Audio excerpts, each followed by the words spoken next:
नमस्ते, स्वागत है आपका थाला ऑनलाइन क्लासेस में। आप जुड़ चुके हैं थाला ऑनलाइन क्लासेस और हम आपको पढ़ाएंगे क्लास टेंथ का केमिस्ट्री का दूसरा चैप्टर। कौन सा दूसरा चैप्टर, जिसका नाम क्या है? अम्ल, क्षार एवं लवण।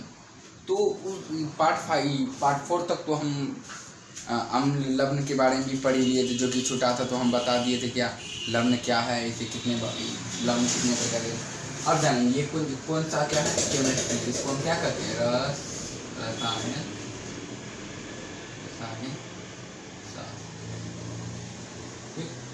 इंग्लिश में क्या कहते हैं? केमिस्ट्री। तो चलिए शुरू करते हैं। तो ये अम्ल एवं क्षार। अब जानते हैं कि अम्ल वर्षा है क्या। इसका टॉपिक है अम्ल वर्षा। तो अम्ल वर्षा के जल के पीएच मान। तो देखिए अम्ल वर्षा जो पूछा, देखिए अम्ल वर्षा किससे बना?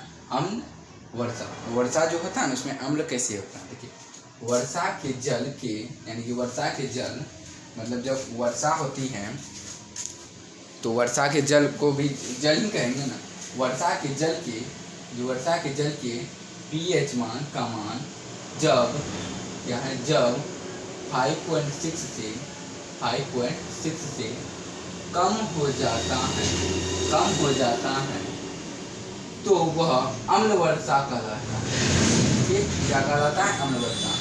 तो क्या हो गया? जब वर्षा के पीएच मान 5.6 से कम हो जाता है तो वह अम्ल वर्षा कहलाता है। ये चीज़ जाने।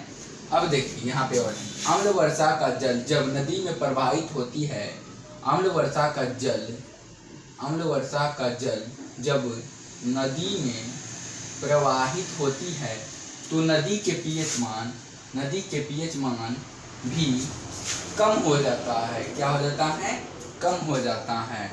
और नदी के जलीय जीव को रहने में कठिनाइयाँ होती है। तो यहाँ देखिए अम्ल वर्षा के जल का पीएच मान, ये अम्ल वर्षा तो हम बताएं क्या है।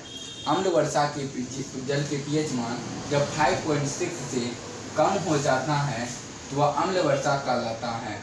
अम्ल वर्षा का जल जब नदी में प्रभावित, देखिए जब अम्ल वर्षा का जल जो है कि जब अम्ल वर्षा जब नदी में प्रभावित होती है तो नदी के पीएच मान भी कम हो जाता है, जिसके कारण वहाँ के जलीय जीव को रहने में कठिनाइयाँ होती है। ठीक, अम्ल वर्षा के बारे में समझ गए आप लोग किस तरह कठिनाइयाँ क्यों होती हैं? क्योंकि उसे जो है कि अम्ल वर्षा जब आ जाती है तो नदी में प्रभावित हो जाती है, जिसके नदी के जल के पीएच मान भी कम हो जाता है, जिसके कारण नदी के जलीय जीव को रहने में बहुत कठिनाइयाँ आती है, वो कोई भी रहे। ठीक ना। अब देखिए अम्ल और क्षारक का सूचक। अम्ल क्षार तो पढ़े थे कि नहीं पढ़े थे? अम्ल क्षार पढ़े थे। अब उनके सूचक के बारे में जानेंगे। तो देखिए अम्ल क्या है? अम्ल और क्षार का गुण बनाने के लिए प्रकृति द्वारा एवं मानवीय द्वारा एक सूचक बनाया जाता है जिसमें अम्ल का सूचक लाल लिटमस पत्र। कौन सा लिटमस पत्र? अम्ल का सूचक क्या है आपको बता देंगे ना। अम्ल का सूचक क्या है? लाल लिटमस पत्र। कैसे? क्योंकि ये जो है कि नीला लिटमस पत्र को लाल कर देता है, इसीलिए लाल लिटमस पत्र। और क्षार का सूचक नीला लिटमस पत्र। कौन है? नीला लिटमस। क्यों? क्योंकि यह लाल लिटमस पत्र को लाल लिटमस पत्र को नीला कर देता है। ये मानव द्वारा बनाया गया सूचक है। कौन से द्वारा? यह मानव द्वारा बनाया गया सूचक है।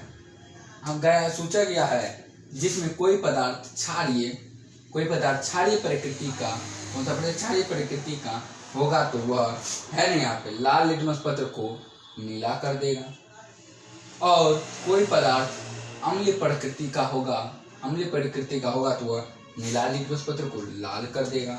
ठीक, तो इस तरह से जो है कि हम आपको जो है कि अम्ल वर्षा और आपको क्या अम्ल और क्षार का सूचक पढ़ाएं। ठीक, तो इस अम्ल और क्षार के सूचक आप लोग को अगर समझ में नहीं आया तो हम एक बार और फिर से समझा देते हैं। क्या है? अम्ल और क्षार का सूचक। अम्ल और क्षार का गुण बनाने के लिए प्राकृतिक द्रव्य को इनके गुण बनाने के लिए प्राकृतिक वायुमान के द्वारा सूचक बनाया जाता है, जिसमें अम्ल का सूचक लाल लिटमस पत्र, ये आपको पता ही है। अम्ल का सूचक लाल लिटमस पत्र है, लिटमस पत्र। क्षार का सूचक नीला लिटमस पत्र है। ये मानव द्वारा बनाया गया है। ये जो है कि मानव द्वारा बनाया गया, मतलब कि ये जो बनाया गया सूचक ये मानव द्वारा बनाया गया है, जिसमें कोई पदार्थ क्षारीय प्रकृति का होगा तो लाल लिटमस पत्र को नीला कर देगा, और कोई पदार्थ अम्ल प्रकृति का तो अम्ल प्रकृति नीला लिटमस पत्र को लाल कर देगा। इस तरह से हम आपको जो है कि अम्ल वर्षा और अम्ल और क्षार का सूचक पढ़ाएं। तो इस तरह से आप लोग को पार्ट 5 में ये सीखने को मिला। तो ये सब जो है कि VVI और MVVI भी लगा हुआ है, यानी कि समझिए जितना भी हम चीज़ पढ़ा रहे हैं उसमें सब लगता है, यानी कि ये चैप्टर इम्पोर्टेंट है और मज़ेदार भी है। तो उतार लीजिए। उतार लिए। तो चलिए मिलते हैं अगले वीडियो में, तब तक के लिए धन्यवाद।